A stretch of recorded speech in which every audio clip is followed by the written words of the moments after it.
Hello. I started early. I'm starting early in a in an example of art imitating life. The amazing person who did lo-fi hip hop beats to sign your name 250,000 times to had me wearing the Awesome Socks Club socks, and now I am wearing the Awesome Socks Club socks while signing my name.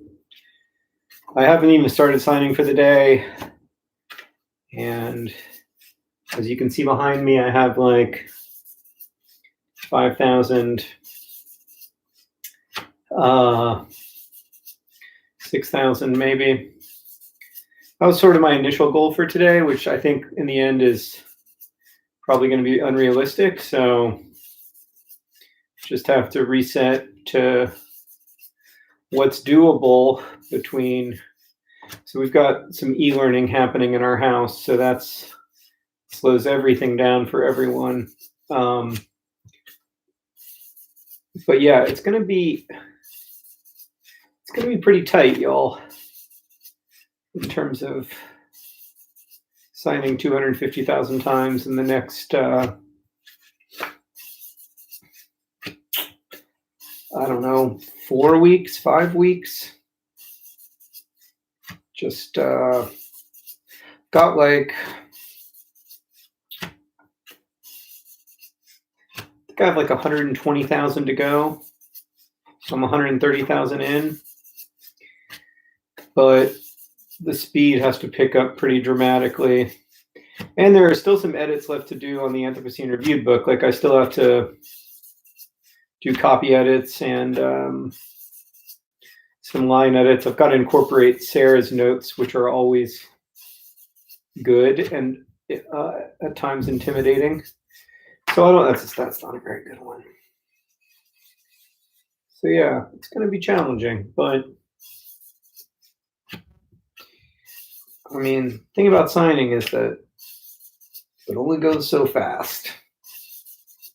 And that's like the glory of it and the challenge of it. That like it just takes as long as it takes.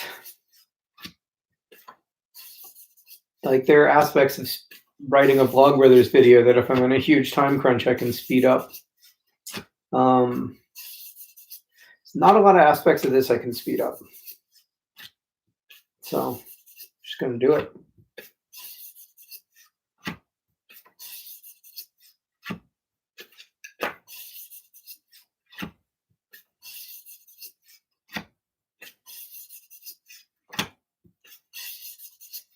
You can see how good the purple looks. It's just so regal. Sarah was saying that like, and this is true, that like in almost every box of purple Sharpies, there's one or two that's like inexplicably sort of pink. That is why you touch each individual paper as you're signing, because occasionally these papers stick together and then that person would get an unsigned copy if you don't touch it each time to make sure that it's only one sheet. Anyway, yeah, Sarah was saying, and this is true, that like in every box of purple Sharpies, there's like, again, it happened. There's one or two that are just really pink, almost like pinker than they are purple. And so Sarah thought my video about purple Sharpies was going to be about that, but no, it's just like a glorification of the purple Sharpie, even though it does come with risks, the box of purple Sharpies, in my experience, much more so than like a box of green Sharpies or red. You do get, I mean, the truth is, and I hesitate to even say this because I think that Sharpie is overwhelmingly the best marker. And obviously, I mean, I've spent more time with Sharpies than I think a significant majority of people. But there are, I mean, if you use hundreds of Sharpies, there are duds. There are ones that just the color's not right, or the line doesn't hold for very long. It doesn't happen often. It actually, when it happens most, in my experience, is with metallic colors, but it does happen sometimes. That said, I feel like other brands, like there's so little consistency that you don't even notice the duds because they're like all duds. So I think Sharpie makes a great product. And no, I'm not sponsored, except for the time they sent me like 96 Sharpies, which I do not take as I don't think it affected my opinion. It's possible, I guess.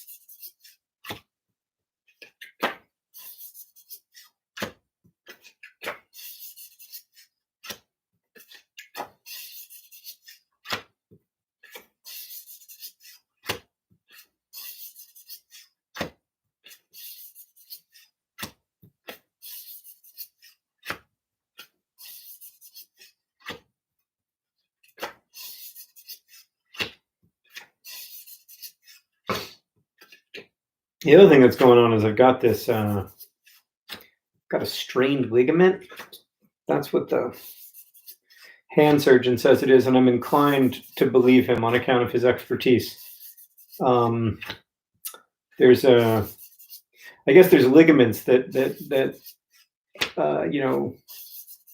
go between each of the bones in your finger, and the one that goes between like this bone and this bone there is strained. It's actually a tennis injury, not a signing injury, but it hurts.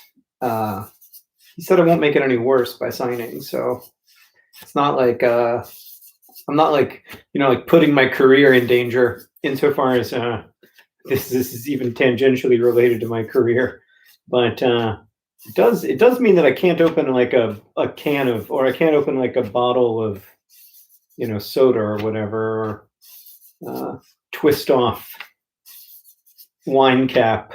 I can't open right now, but maybe that'll come back. Maybe like I'll just be a person who can't open twist off wine caps. Whatever. I'm halfway through. I think I can make it through the second half of this Vale of Tears without being able to open up a screw top bottle of wine by myself.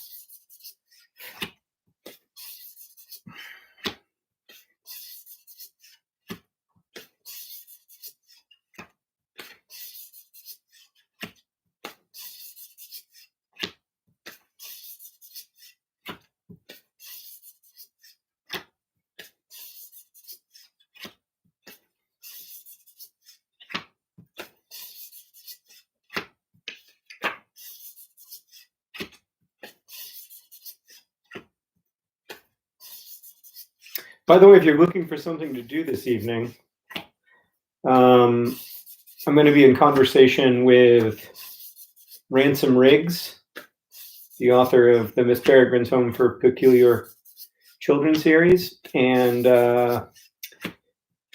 I've known Ransom since he was 18 years old. And we've been friends for a really long time. We have a deep bond, and his the last book in the Miss Peregrine series comes out today, I think, or tomorrow, and we are going to be chatting about it. You can just Google it. I don't know if it costs money. That's the sort of thing that I should know that I don't know, but I'm looking forward to it. It'll be great to be able to chat about that book series and its incredible journey. He's a really wonderful guy, a great writer, fascinating person, and an immensely kind person. We actually went on a road trip to the Grand Canyon together with our friend Kathy when we were in college, and it's just great. That was an amazing trip. My first time ever going to the American West. My first time seeing desert. It's just phenomenally beautiful. And I mean, if you're lucky, you get to go on a few of those trips in your life, a few like cross-country road trips where you get to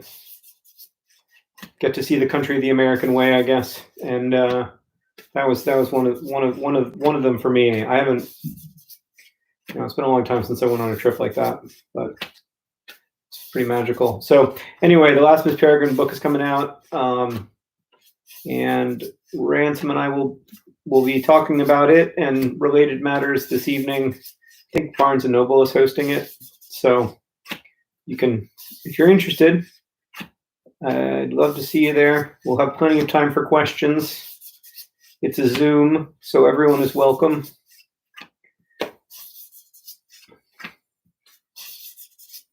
And I think that, by the way, I'm signing copies of, everybody knows because this is an unlisted live stream.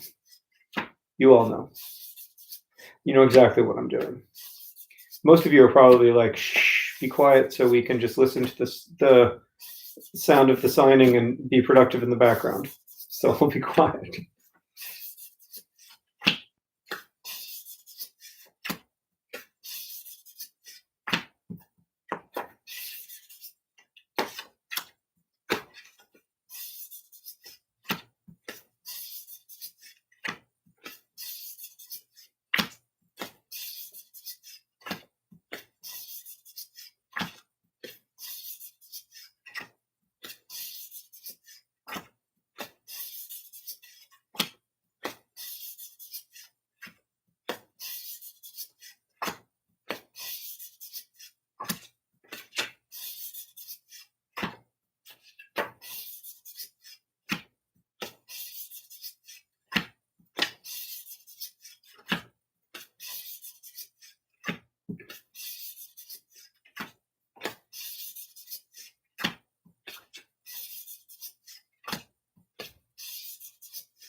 That wasn't very good.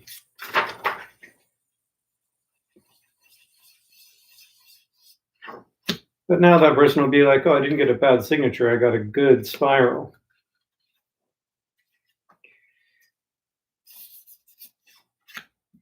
I do try to think each time, like, how will the person who gets this one feel? Like, will they feel like, oh, that's a crappy signature?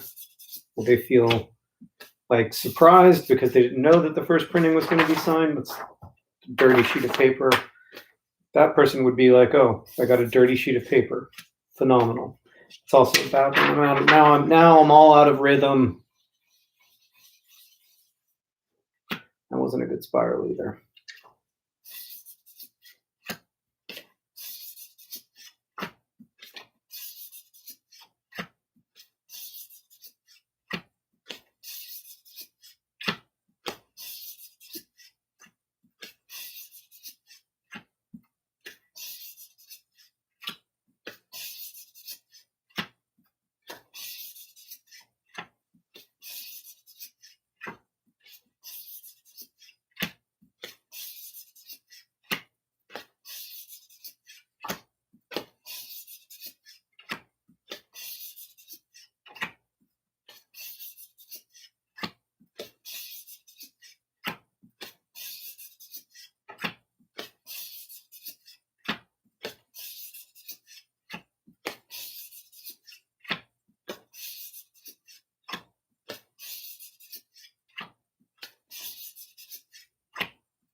Gotta replace the pen soon.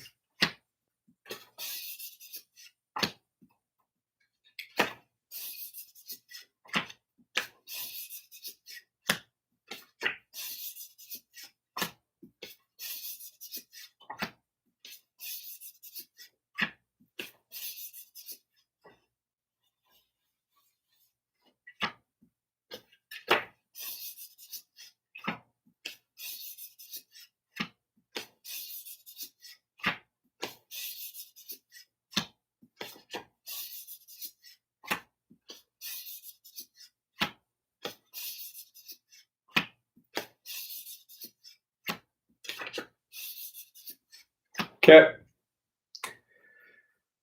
Pen graveyard, great shot. Really good.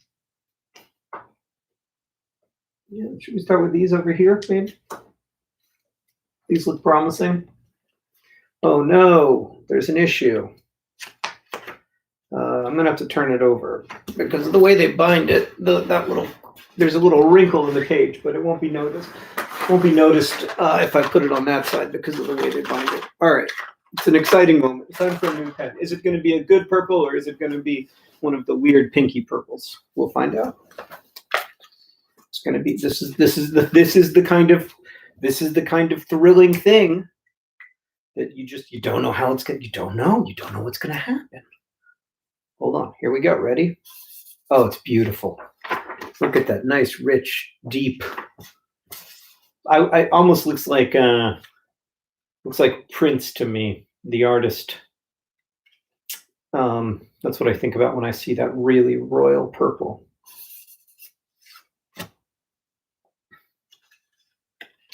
Okay, this is off to a bad start here. This pile is not working for me yet. There we go.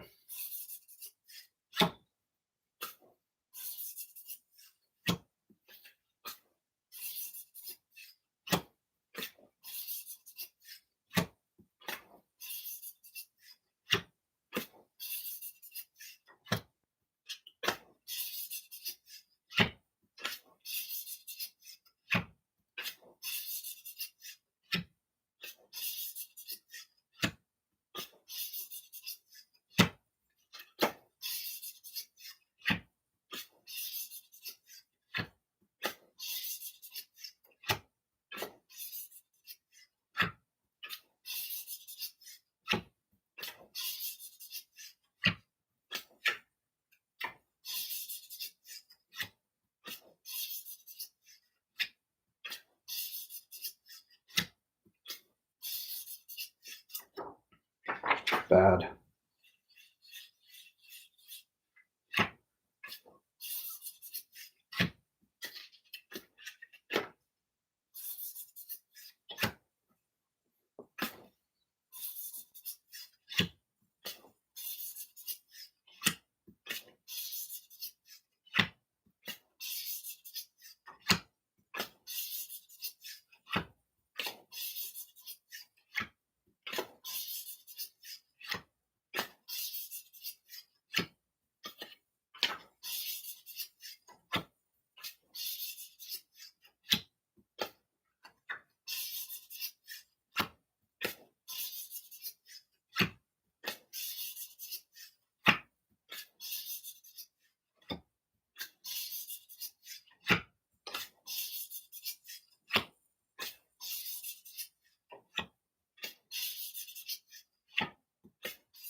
aren't good for some reason.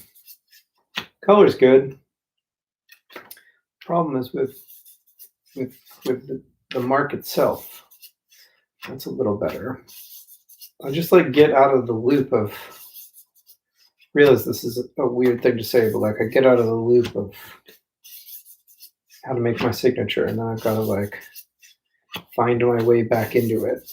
Of course, I think anybody looking at any of these signatures, they would be like, yeah, those are all the same.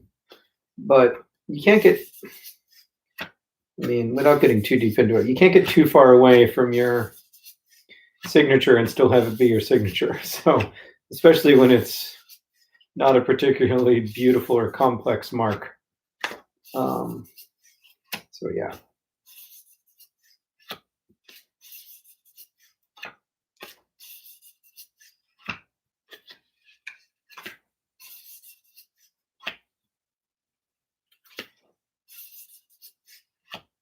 Yesterday, Alice asked me how many times I've signed my name in my life, and she was a little underwhelmed with the answer, which was, I said 500,000. She said only 500,000. Fair enough, but I'm thinking about it now, and it's like it's actually it was 150,000 sort of like public signatures for The Fault in Our Stars, but actually because of some like last second printing mistakes, it was closer to, it was actually like 173,000, I think. And then Turtles was 205, and this is going to be 250. So that's like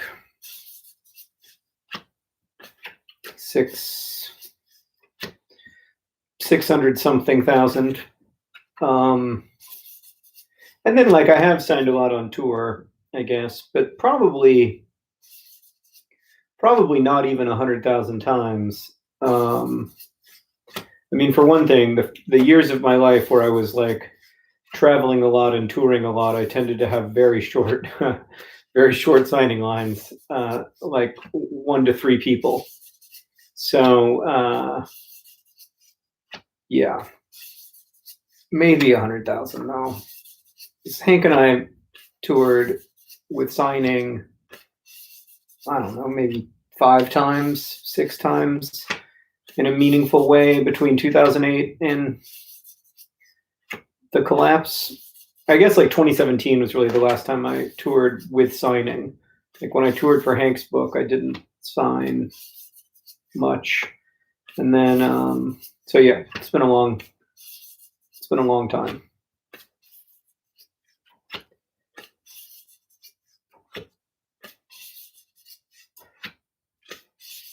It will come back at some point, and I will say I will be very happy. I mean, I would love to be able to be on tour with Hank again. Not often. Like I don't regularly want to, travel for work of any kind. Because like one of the lessons of the last year for me is that there's a lot of value to being home that I didn't understand, like family value. But I still want to tour sometimes because I love Nerdfighters being in the same place at the same time. It's kind of a magical feeling. And then that's just an awful signature. I also love, so like this is to me what an awful one looks like. And now that I'm looking at it, like it's not that bad. It's just the J isn't long enough, and then there's too much. There's like 4 little lines that are all kind of semi-parallel to each other and just kind of ugly. But yeah, I miss that part of touring. Like being on stage with Hank is exciting just because he's completely unpredictable and comfortable in front of an audience, and then the community part of it is really lovely. If you've ever been to a in-person Nerdfighter gathering, you know what I mean. But yeah, I don't know when who knows when that will be possible. It's probably a ways off.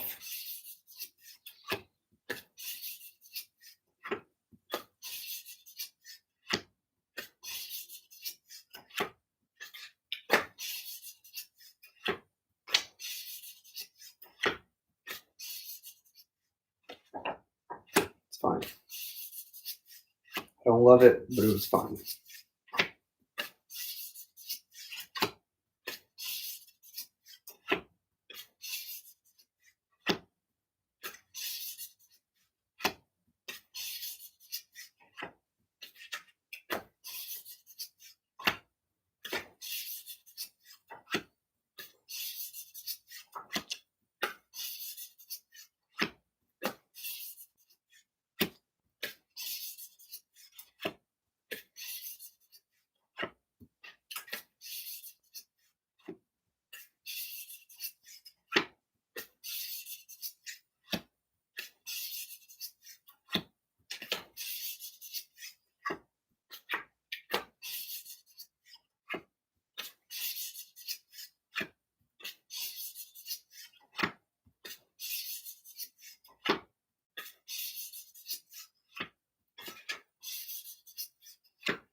There we go.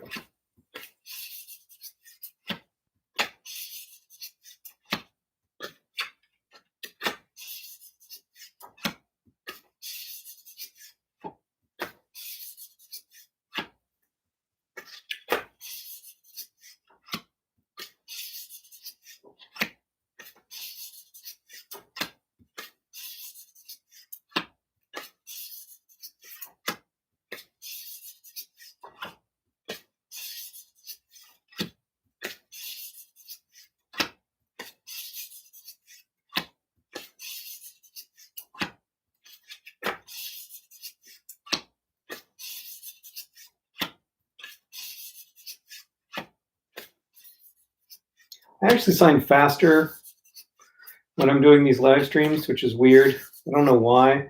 Maybe I just like don't pause as often to like get up and move around. I'm not sure, but it's weird. It's like I'm more focused.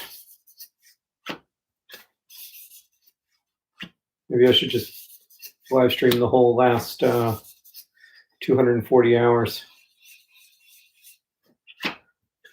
Maybe I also make fewer mistakes. I'm not sure.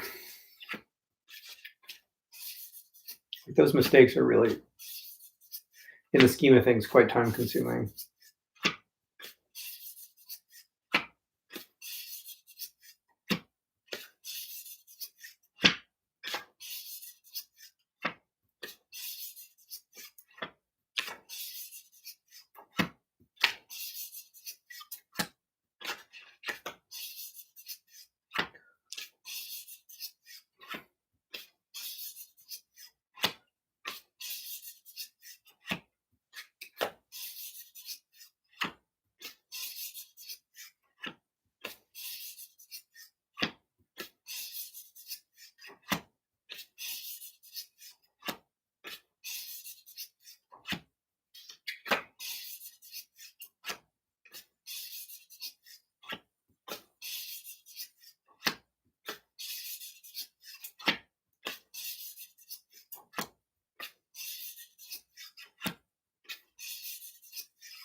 Okay, I think the new viewers are probably gone by now, to quote Zay Frank. So if you want to leave questions in the comments, I'll check in a couple minutes and maybe we can chat for the last half hour here.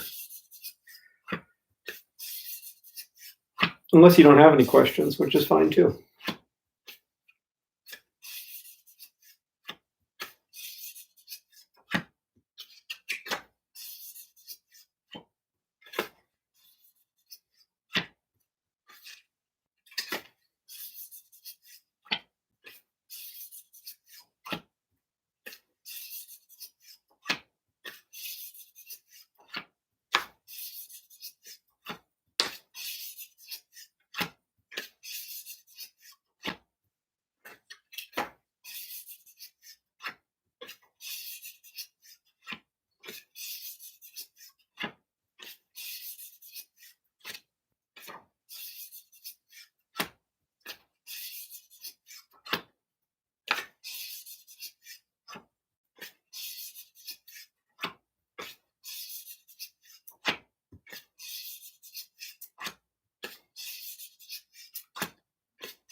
Okay.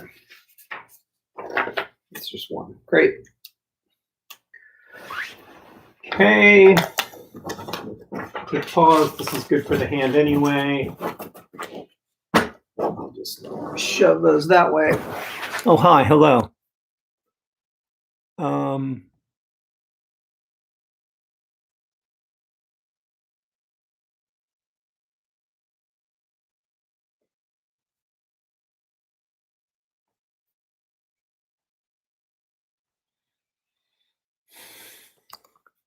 Somebody got their signed perk.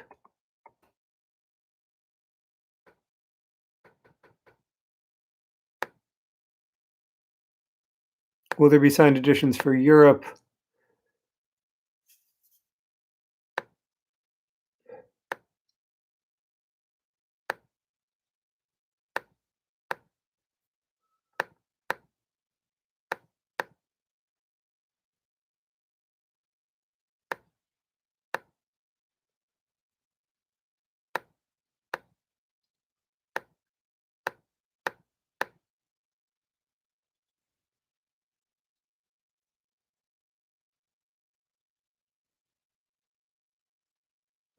Do.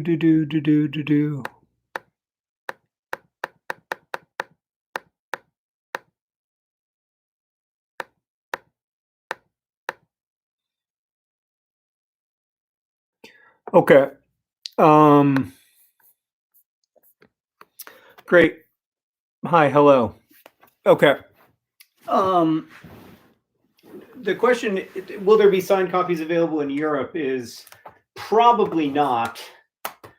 There may be a few. What are the reasons for this? Well, international publishing is weird. It's partly weird because of the, I mean, this, I don't want to get too into the weeds, but people don't, when you publish a book,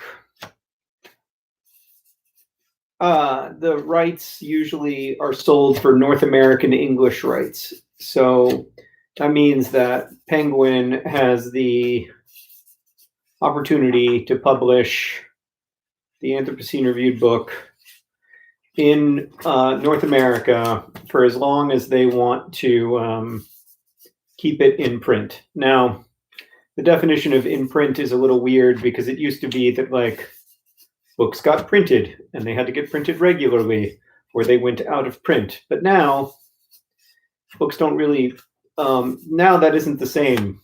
You know, books that came out 15 years ago that you know, nobody reads in an average week are still sort of in print because you can get them, you know, you can buy them on the internet.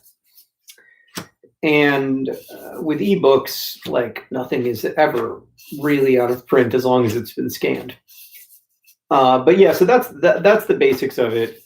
But because that's the rule, that also means that like Penguin doesn't necessarily have the right to publish the book internationally. That's just kind of how it's been set up in the United States. Now, I have the same publisher for both the kind of world English, you know, like if you buy a book in an English language bookstore in Amsterdam, it's going to be the same Penguin Random House behemoth that publishes my books in the United States. But it's actually like a separate company that's set up differently, that, you know, has a different leadership structure and different printing practices. Everything is different. So that's why, I mean, that's the short answer why, that like it's only possible for Penguin US to distribute the book in the US and Canada. As for like signing sheets that other publishers could use, I'm happy to do that, but in a lot of cases they don't have in a lot of cases they aren't set up for this. Like they're not really, you know, they've never heard of an author doing this, and they are just not accustomed to it, and they don't know how to. They in some cases, like the printers don't know how to do tip-in sheets. In other cases, they just you know, they're just like, what? No, that's crazy. So you know, that's that.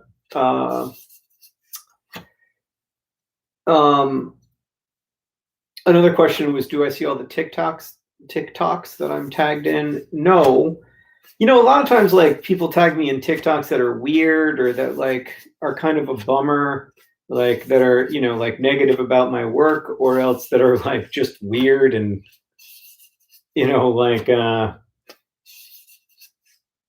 just, yeah, I mean, so some of the times I'm just like, I don't want to be part of this discourse. Like, why are you, it's fine to, like, have these conversations, you know, about like whatever stuff you want to have conversations about with, you know, 7th tier celebrities or whatever, but like don't include me in the conversation.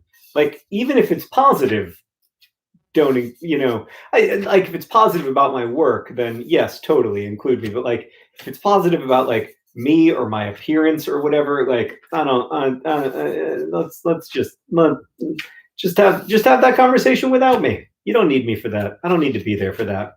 So I don't see them all, just because like when I do go through and look at them, a lot of times I'm like, ugh. Oh, I wish, you know, like I kind of wish that hadn't happened.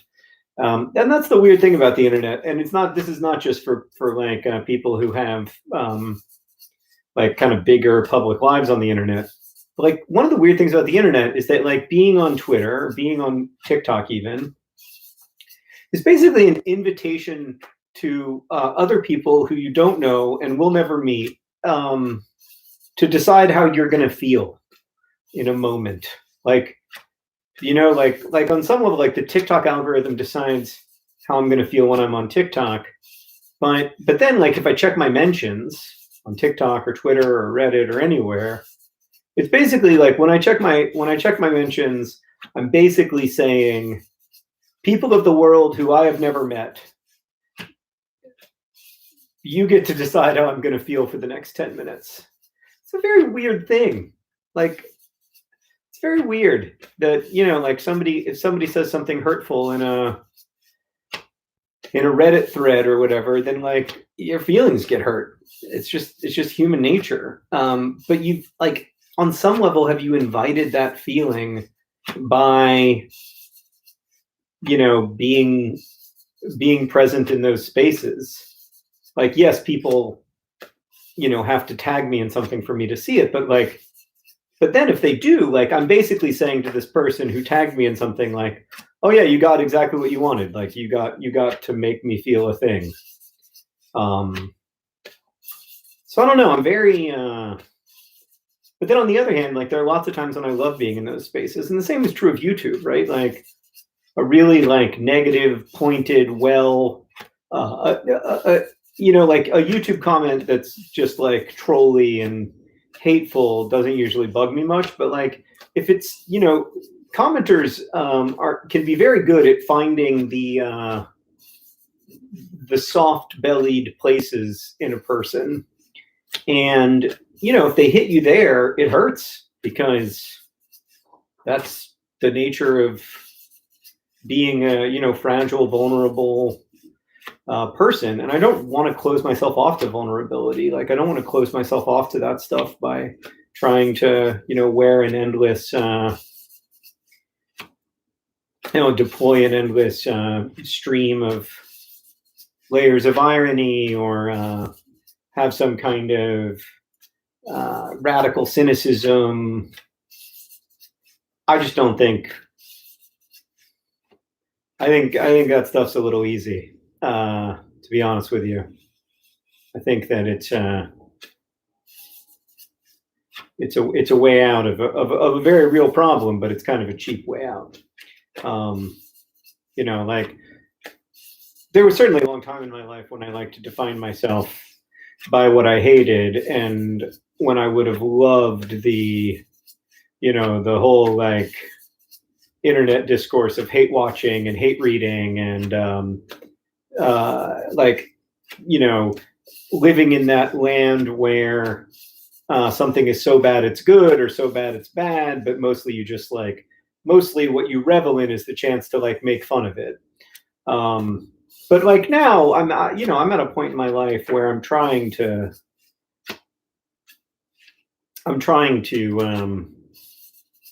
be earnest when I can, be sincere when I can. I'm trying to, I guess, advocate for and model earnestness. And because I think that I might be wrong, but I God knows I've been wrong before. But right now, I think that it's a better response to consciousness than cynicism. And so as part of that, like, I have to be somewhat protective of myself. If I'm going to be like an earnest person online, that also means like it's going to be fairly straightforward in how you hurt someone's feelings when they're when they're unrepentingly sincere or whatever. So I don't know. I want to be clear that these are not like big problems. Like, they're not even big problems in my life, let alone big problems in the scheme of things. But that's the answer to why I don't always check my TikTok mentions. It used to be a much bigger problem in my life, to be honest. Like, it used to be something I spent a lot of time like fretting about and trying to figure my way around. And now I'm just like, oh yeah, I could just like not tweet. I may have to tweet for the Anthropocene Reviewed book, but only a couple times. We'll see. But yeah, I think that I also think like Hank's books are so wise about this, and like they're so smart and deep about it. But like, we're learning how to use these tools, and as we're like in the initial phase of learning, we're going to make a lot of horrific mistakes, and the tools are going to be misused. They're underregulated. They're under. We just don't know what to make of them yet, and I found reading Hank's books really helpful in that respect. Like, they helped me understand why I was feeling so, I guess, conflicted about the internet. there's definitely nothing that I've been as wrong about in my lifetime as I was about the internet in 2007. like I thought the internet was going to solve all of the world's problems. I thought it was going to I literally thought it was a solution to tyranny. So I was really, really wrong about that. And I think people who think that there are certain facets of the internet, especially financial facets of the internet, that will lead to an end of tyranny are mistaken. But like I said, I've been wrong before. I've been wrong a lot. I would say that anytime I'm making a binary guess about the future, I'm wrong about 50% of the time. So who knows? One of the things I like about signing actually is that I can be fairly confident that the person, I can be fairly confident that doing this doesn't make the lives of my readers worse. It's not, obviously it's a small thing when you pick up a book and discover that it's signed, but it's still a nice thing. I feel like it's a nice feeling for people. And so I don't know, it just feels like in a world where I'm not sure that I'm doing good a lot of the time, this feels like a little but tangible, nice thing.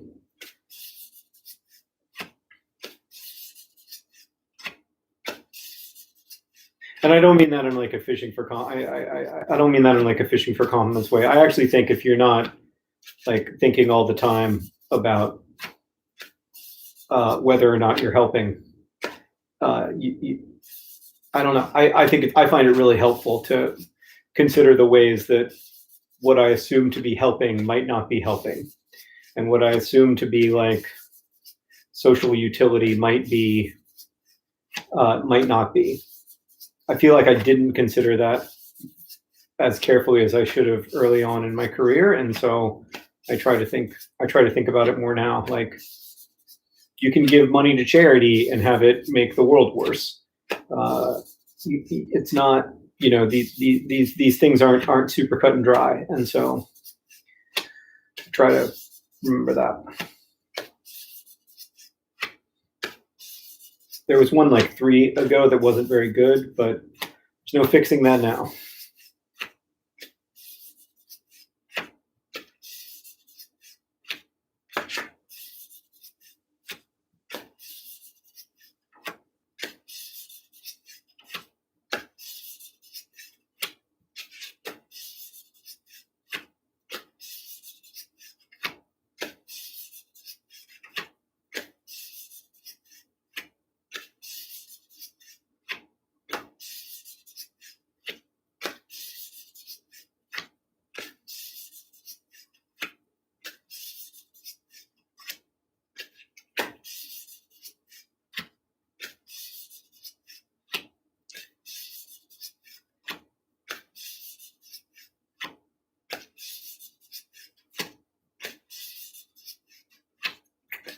Wasn't very good either.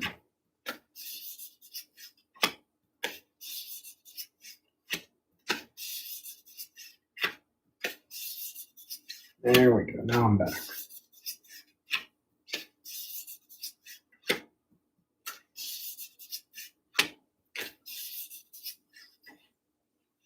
should never have said I was back. I made a horrible error. That's not very good either. Jeez.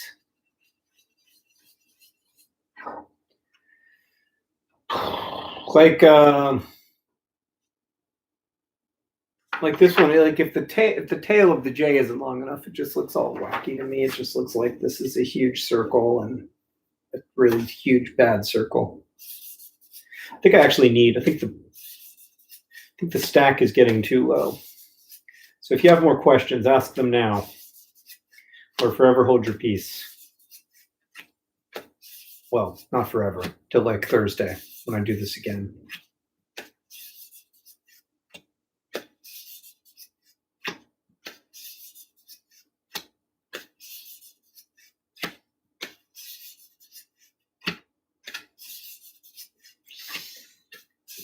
not very good.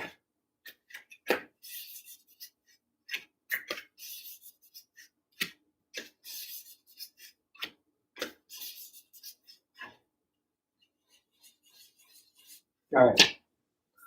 It's like, take maybe this stack. It's good.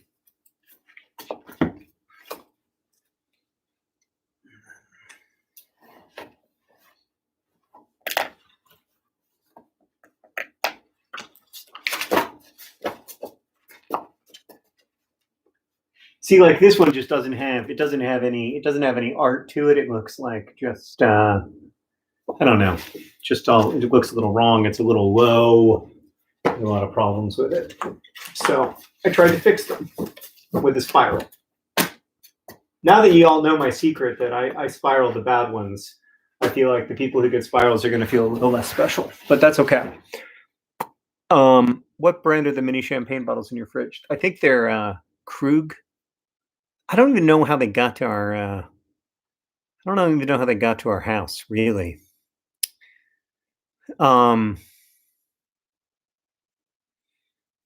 can we find the Vlogbrothers? How can we find these videos on the days when I don't post them? That's a good question. Would you live in Amsterdam again? I'm darning socks while you sign. Oh, that's what a wonderful repetitive action, Alicia.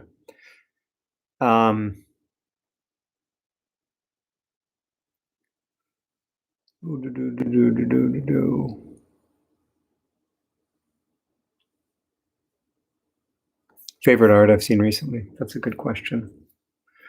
I mean, I haven't seen much art. You know, like I've mostly seen the art inside the house. There's but I can talk a little bit about that. And like a couple book recommendations.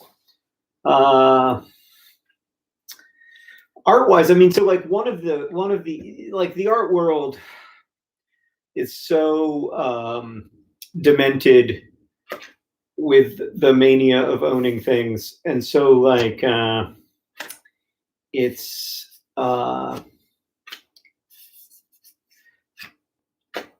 you know, it's weird. It's weird because the art world is, and I guess I should say, like when we talk about the art world, I feel like that phrase in and of itself is super problematic because there are many art worlds, but the New York expensive galleries world is so I don't know how to describe it except for like profoundly ill with the disease of extractive capitalism that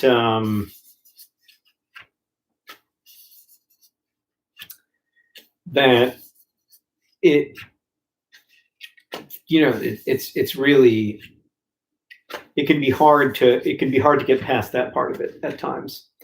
But one of the upside, I mean, there are no upsides to this. This sucks. This has sucked for a year. I'm not going to say one of the upsides. One thing that I have enjoyed amid this difficult time is that many art galleries are doing their openings virtually with artist talks. And even though I feel like the art world in general, or like that New York, LA, London, Tokyo world of, you know, $100,000, $1 million, whatever paintings, like even though I feel like that world is pretty sick and pretty far removed from the reality of creation, there are so many of those, you know, those artists whose work does sell for a lot of money are really fascinating, talented, smart artists. And right now, like all the galleries are doing these Zoom openings where you can listen to artists talk about their work. And so recently, Sarah and I listened to this artist, Nina Kachadorian. It's one of my, I love Nina Kachadorian's work. There's a chapter in the Art Assignment book, You Are an Artist, about Nina Kachadorian. But anyway, she made a series of paintings and drawings and sculptures during quarantine in response to this book that she's loved since she was a child called Survive the Savage Sea, which is about this family who went on a round the world sailboat trip when their kids were quite young, and the boat was run into by a pod of orcas, and it sank very quickly, and then they had to survive for 40 days alone at sea, initially in a raft, and then eventually in a much smaller dinghy. And the art that was made in response to this was just like Nina Kachadorian's drawings and her recreations of different aspects of this book are just wonderful. Like, I was thinking the whole time I was watching it, like, this is every writer's dream, to have somebody respond to your work with such care and thoughtfulness many years after you initially wrote a book. And so it was really, I like that doing that kind of thing has been really good. It's not the same as seeing art in person, but it's when you get to hear the artists talk about their work and the questions that they were thinking about, I find that really fascinating and helpful. So I recommend that. Like, Google some of the fancy art galleries, like, I don't know, David Zwirner, or I don't know. There's a bunch of them. there's a lot. There's a lot of them. And see when their stuff is, and then you can kind of get an introduction to the art from the artist without having to, be in a room with a lot of art people, which isn't necessarily my favorite thing in the world. Another question was if I have any movie recommendations. Geez, have I seen any movies lately? Not really. Not that I can think of. I mean, I saw an Indiana Jones movie recently. I saw the Hobbit movies. I haven't seen any new movies though. So I don't feel like I can recommend anything. On the book front, I've been reading a Michael Connelly book. I can't remember what it's called. So that's minimally helpful, but it's one of the books, like, he writes a series called The Lincoln Lawyer about this lawyer named Mickey Holler. And then he also writes a series about a police detective named Harry Bosch. And he also writes about a detective named Renee Ballard. And this is one of those books where all three of them interact with each other. This is really fun. Like, if you're a fan of a series, like, when the worlds collide is always really fun. And I like Michael Connelly a lot. I've liked his work for a really long time. He's one of my mom's favorite writers. And so this has been a lot of fun. It's almost like reading Kurt Vonnegut's Breakfast of Champions, which Vonnegut wrote as a 50th birthday present to himself, in which, like, he appears as a character along with all his other, like, favorite characters from his earlier writing career. Like, Kilgore Trout is there, who's this author of pulp science fiction, and so it's a little bit like the detective novel version of that, but it's very enjoyable. He writes great mysteries, but he also writes really good sentences. So that's my favorite kind of mystery or sci-fi or whatever. Like, that's what I love about N.K. Jemisin, or going back further, Octavia Butler. Like, it's the sentences as much as it's anything else. So yeah, those are some book recommendations. Some of you will know this story, but I met Michael Connelly when An Abundance of Catherines came out. So back then I was not in a position to sign my name 250,000 times, not because I didn't have time, but because there was no demand.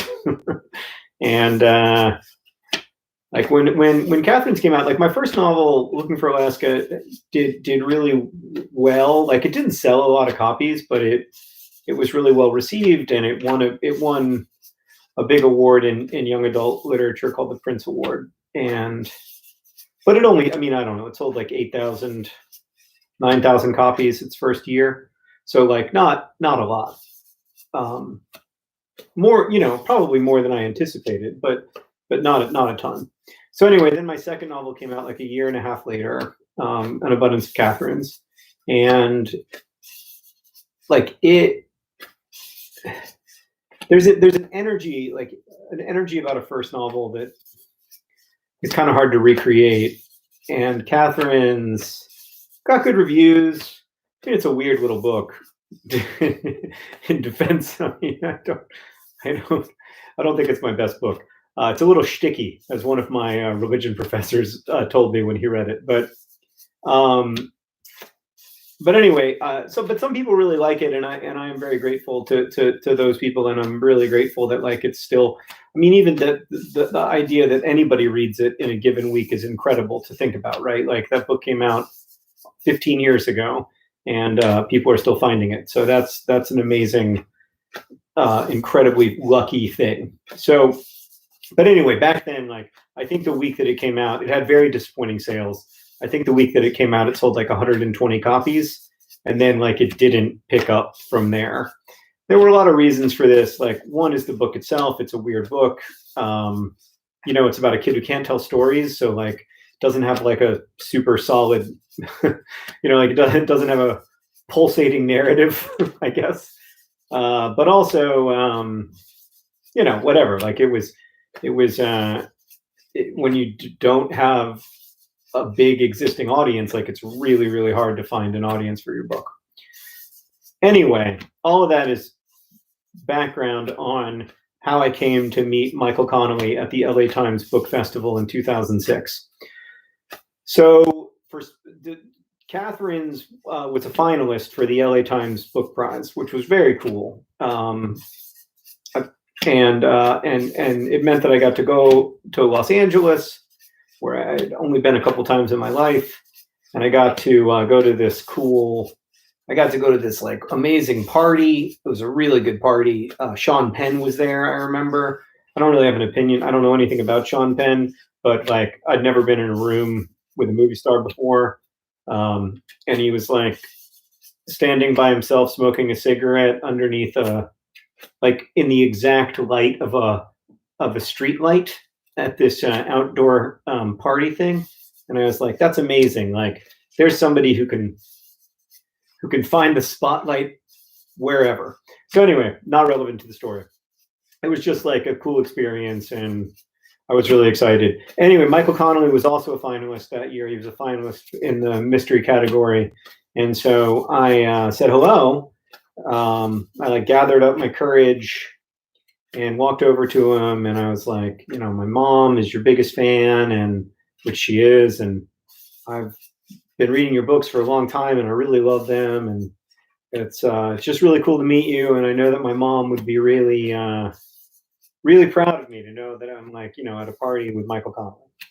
And he was like, very nice to meet you too. I talked to his wife a little bit, and then whatever, then I left. And I didn't want to like keep Michael Connelly. He was already kind of like pressed into a corner by a lot of people wanting to talk to him, and I didn't want to like make that problem any worse than I had to. And I thought that was the end of it. I met Michael Connelly. It's a cool story. He's a really nice guy. Whatever. Next day, I'm doing my signing for An Abundance of Catherines, and like, this is like, I would do these signings where you have an hour-long signing slot, and there's like 2 people in line, and so you sign for these 2 people, and then you've got 56 minutes to like stare into the middle distance and like people walk past your little signing booth and they like avert their eyes so they don't have to look at you, so that they don't see the like look in your face to try to get them to buy your book or whatever. It always just made me really uncomfortable. I mean, you know, it's not the worst thing in the world. You're just sitting there for an hour and, you know, you sell a few books, but like I've always, look, I'm uncomfortable in social situations, even in the best of times. And that's not the best of times. So anyway, I had the standard line of 2 people, and I took my time because, of course, I took my time, because if I didn't take my time, then instead of having 57 minutes to stare into the middle distance, I'd have 59 minutes to stare into the middle distance. So, you know, I asked both the people in line, like, where they were from and how they heard about An Abundance of Catherine's, and thank you for reading the book. And I doodled in each of the copies that these people got and everything. And then I looked up, and there had been a third person in line the whole time. And the third person in line was Michael Connelly. You know, like #1 New York Times bestseller 35 times over. Michael Connelly had stood in line to get a book of mine signed for his daughter. And it was such an act of generosity. Anyway, I look up, and there's Michael Connelly, and he hands me An Abundance of Catherine's, and he tells me who to sign it for. And then he says, "Kid, you got to learn how to manage a line."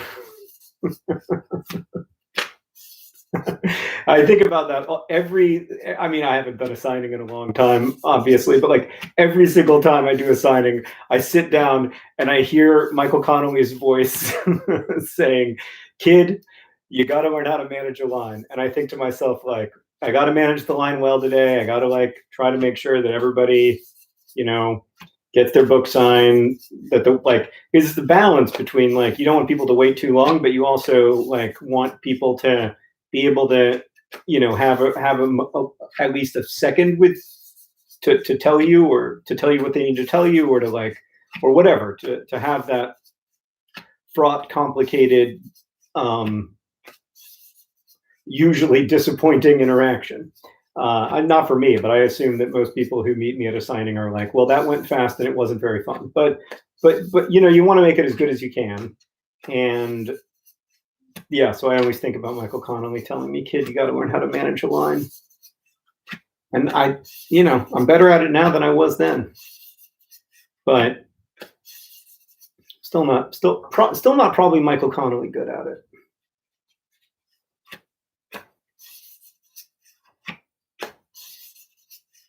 And then he put, in a second act of incredible generosity, he put The Fault in Our Stars in one of his books.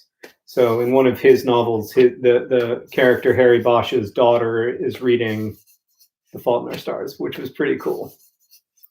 And my mom, I mean, I know Michael Connelly just did that to make my mom happy, and it worked. Like, my mom reads all of his books the day they come out, and she like called me and she was like, "Holy shit, man, you're in Michael Connelly's book," as if like that was the moment, you know, like as if like that's the thing that meant that I was successful, which I don't know, maybe it was pretty freaking cool. So yeah, that's all my Michael Connelly stories. I've met him a few times since then. We always have a pleasant conversation. He seems like a really nice person. That's all I got.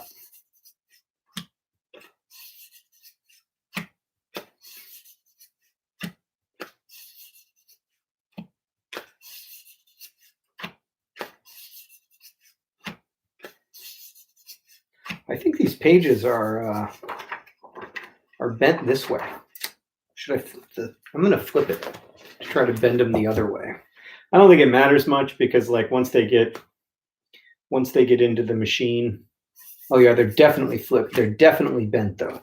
Like I can really feel it going this way.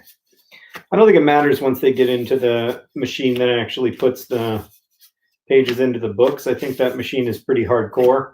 So I think it can handle a little bending, but you always want to try to get a flat page if you can. This Sharpie is almost done, which it feels like has been, I guess it is pretty, I guess I've been signing for a while. I got caught up in that Michael Connelly story. So starting next week, I may be back to. Oh, right. The other question was how to on the weeks when you don't have the link in the comments. How do you find the link? You often have to solve little problems, and so that's how you would do it, is by solving the problem. For help solving the problem, you can go on the Nerdfighters subreddit, or you can go to Tuataria, or there's lots of other Nerdfighter groups that solve the problem each week. Or you can just do it in the comments of the pinned comment. But yeah, the thing with solving the problems is that once you know how I create problems, they become easy to solve. And because I'm not very smart, I'm not able to create problems in a new way. That makes them harder to solve. So they're like super hard to solve if you're inexperienced with them, and then very easy to solve if you're experienced. And I don't know how to like resolve that issue without having someone else create the riddles. So yeah, that's the deal with that. I am going to go now. I'm going to keep signing, but I have a phone call that I have to make. And I'm just going to sign during that phone call because I'm mostly going to be not talking anyway. So thank you all for being here as always. It's a lovely break from the other kind of signing to be able to talk with you. And I hope you have a great day, and DFTBA.